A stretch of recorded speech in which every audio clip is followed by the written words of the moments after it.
Okay, so I'm going to talk you through one part of Unit 1 on the Wiki forum. I'm not going to say a great deal because I want you to be involved in the development, continuing development of this material.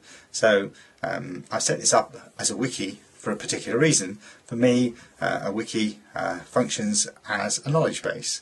And I want us to work together on developing this knowledge base so that not only do you get my ideas and Susan's ideas of what we think about these materials and materials development, but also you very much contribute to the ongoing development of materials as well.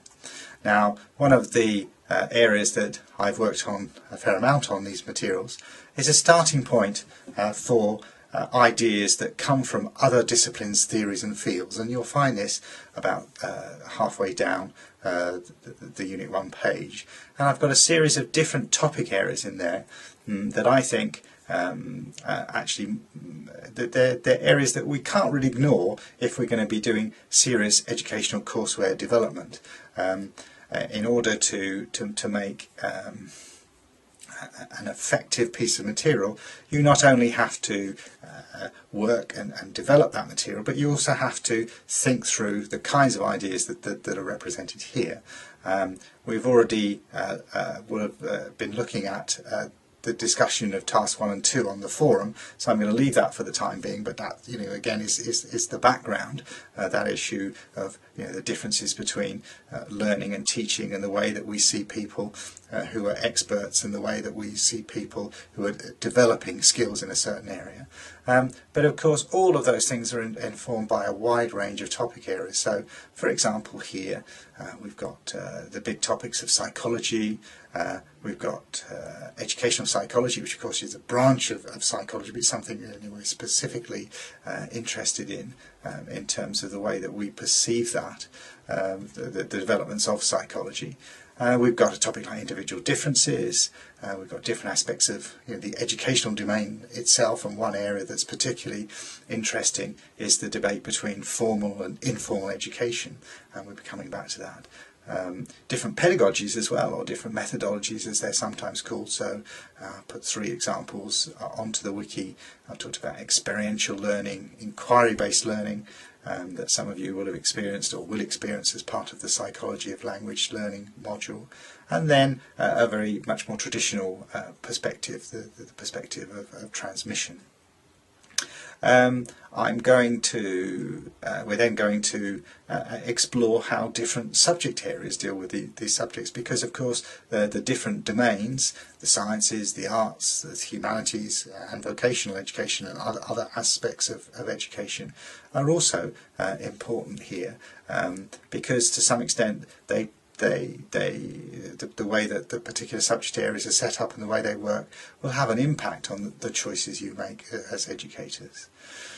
Then of course there are fields that specifically look at issues to do with design and development, both in general terms but also in terms of instructional design as well.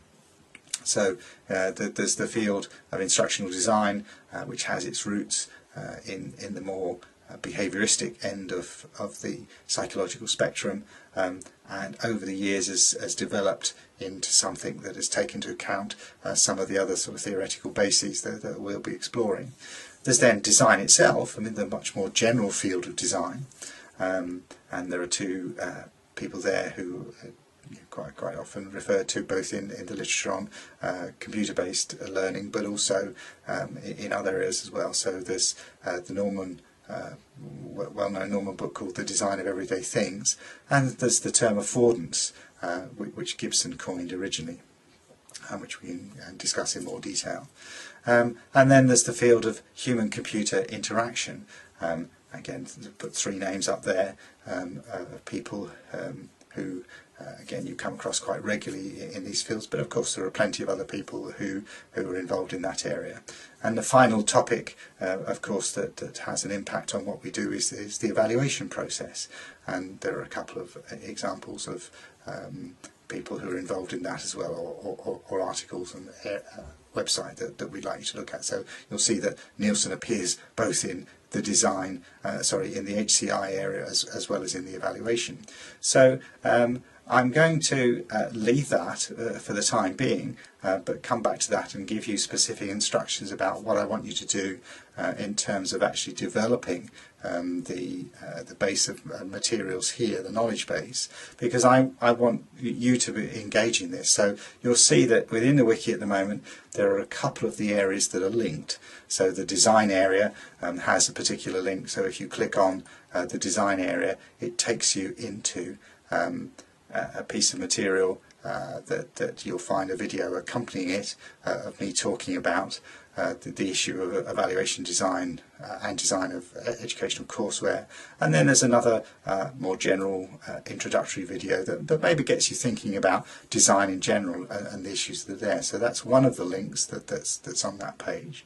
And the other one is to evaluation, because we're going to be getting quite quickly into looking at some materials, and over this week we want you to read a couple of articles and begin to think about some materials that we put up there, and we'll spend a bit more time exploring those in more detail next week. So there's a series of materials that are actually linked to that page, and you can go and explore that. So there's mainly materials at the moment that we've got from students who've done this course unit and other flavours of this course unit in the past, and you'll see that most of those are designed as part of blogs. But there's also a space there that we're hoping both we will fill in, but also you'll fill in with some other examples of what you call and consider good educational materials, and we're going to sort of tease out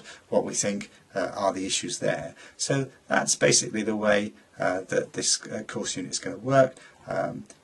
There are a number of materials that we'll present, a number of ideas, a number of links, and then we'll weave it all together into something that helps you develop your understanding of these topic areas. So I'm going to ask you within the Blackboard space, within the forum, to pick one of the topic areas and then read up on some of the material and then make a contribution onto the wiki itself. So that will be one of the tasks that we'll be setting over this and next week. So I'll explain it in more detail on the forum, but please start exploring the actual the wiki pages for the time being, and following up any ideas that you find interesting.